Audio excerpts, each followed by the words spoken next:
It's past midnight. A man sits alone at his desk, shoulders tight, staring at the glow of his laptop. He's rewriting the same email for the fourth time, obsessing over a comma no one will notice.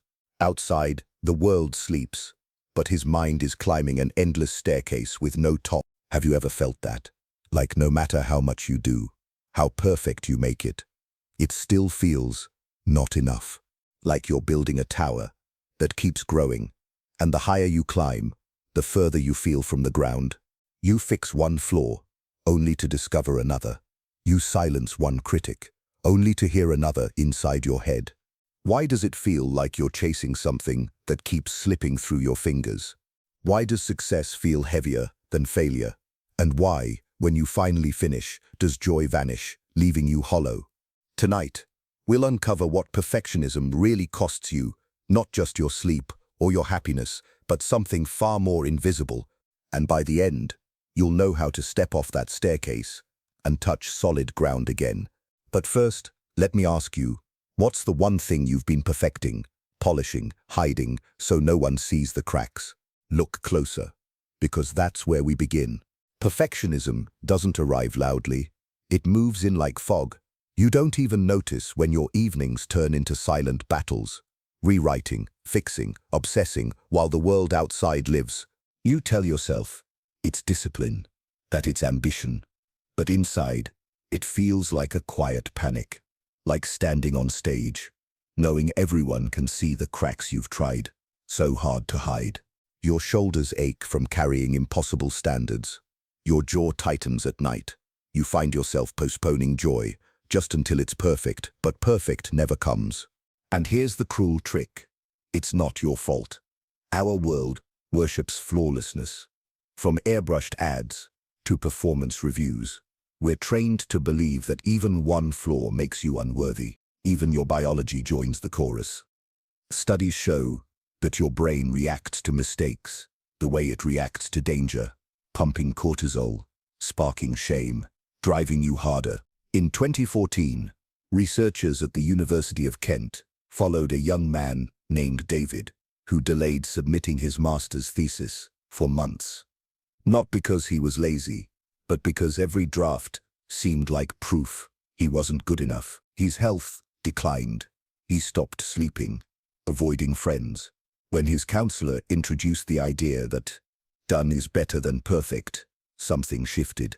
He submitted and passed, but admitted, I lost more to perfection than failure ever took from me. Kristin Neff, a psychologist at the University of Texas, who studies self-compassion, explains perfectionism isn't about high standards. It's about fear. Fear of being unworthy without your armor of flawlessness. So, what are you really chasing? Approval, control, or the impossible dream of feeling enough? And when was the last time you allowed yourself to simply be? Sign 1.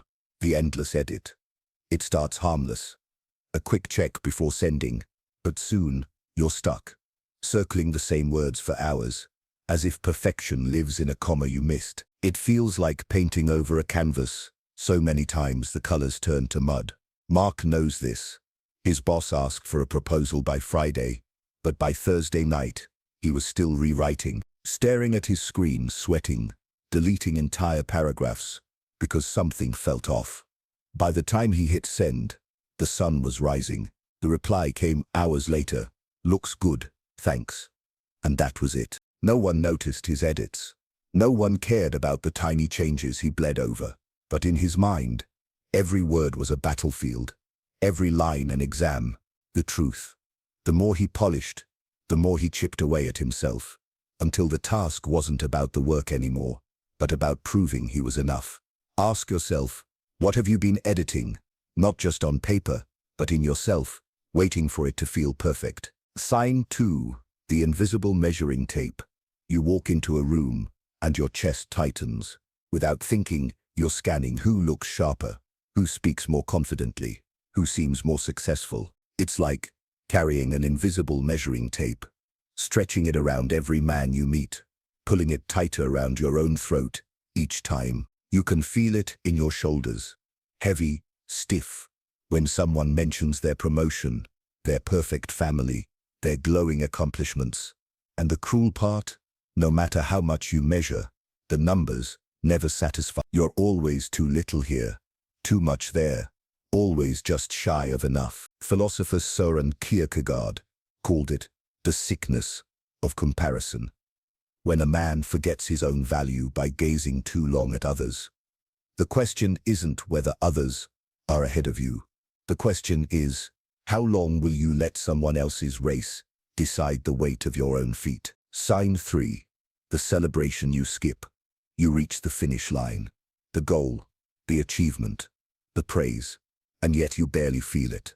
You cross the stage, you sign the contract, you hear the applause, but inside, silent. It's as though success is just another box checked, already replaced by the next one, before you even set the pen down.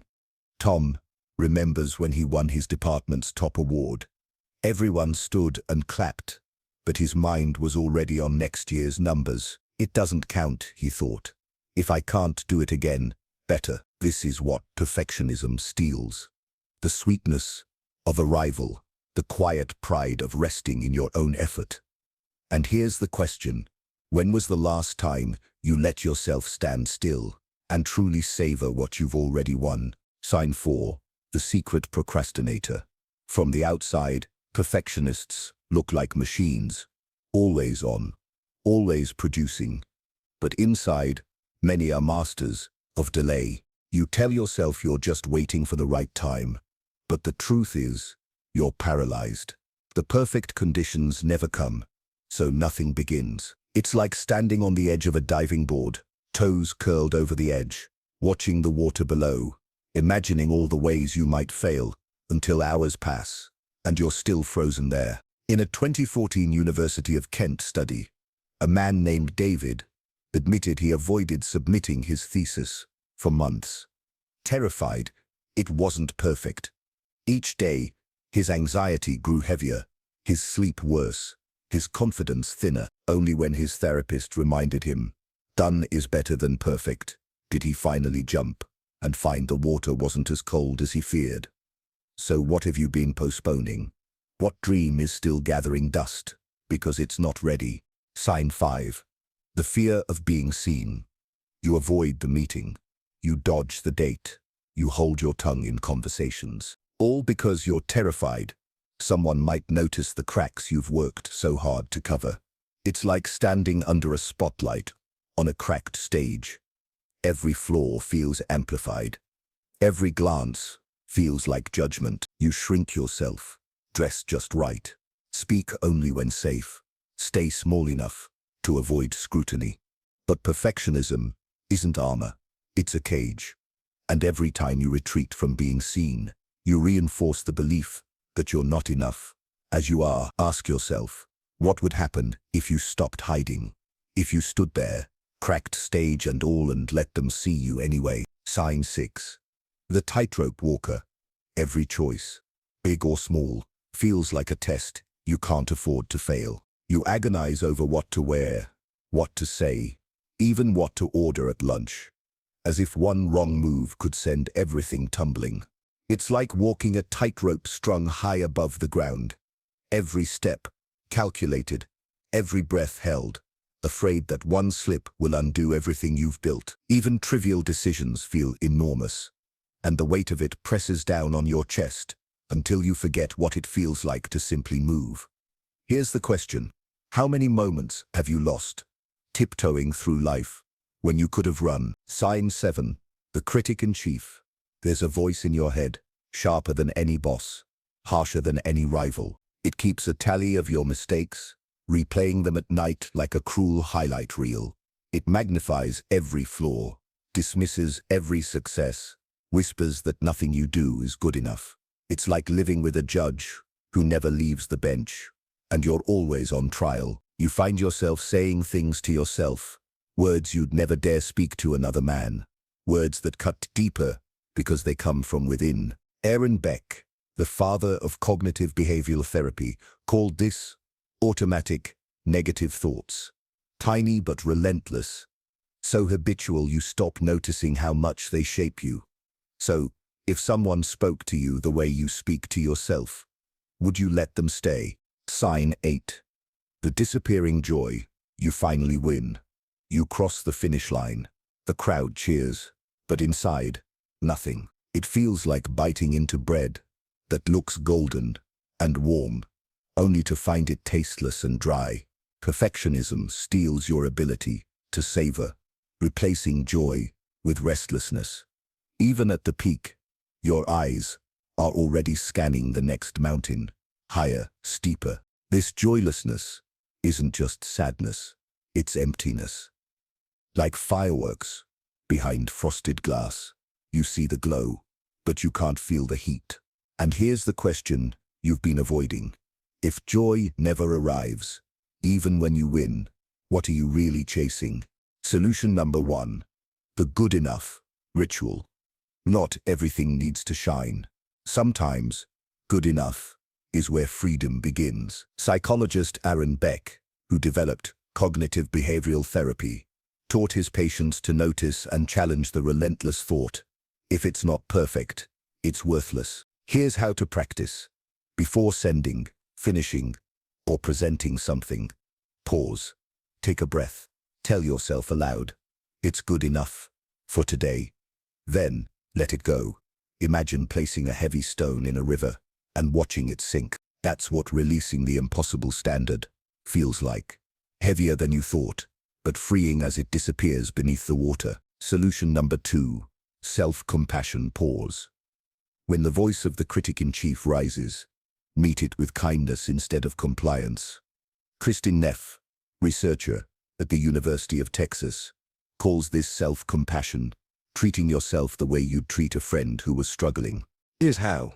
When you catch yourself spiraling in self-criticism, press a hand over your chest, feel the warmth, whisper, "This is hard, but I'm trying, I deserve patience too." It might feel strange at first, but even in discomfort, you'll notice the tension in your shoulders soften, just slightly.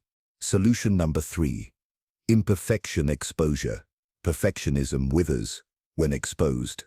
In 2016, a man named Alex decided to test this in therapy. His therapist challenged him to deliberately send a flawed proposal, a typo, a clumsy line, and watch what happened. The first time, he sweated through his shirt. Sure, he'd be humiliated. But the response? Nothing. No ridicule. No collapse. In fact, his client barely noticed. This practice, drawn from Acceptance and Commitment Therapy by Stephen Hayes, helps loosen perfectionism's grip by proving the world doesn't end when flaws are visible. Try it.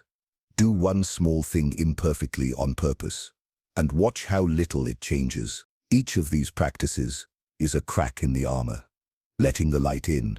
As Viktor Frankl, psychiatrist and survivor, once said, between stimulus and response, there is a space.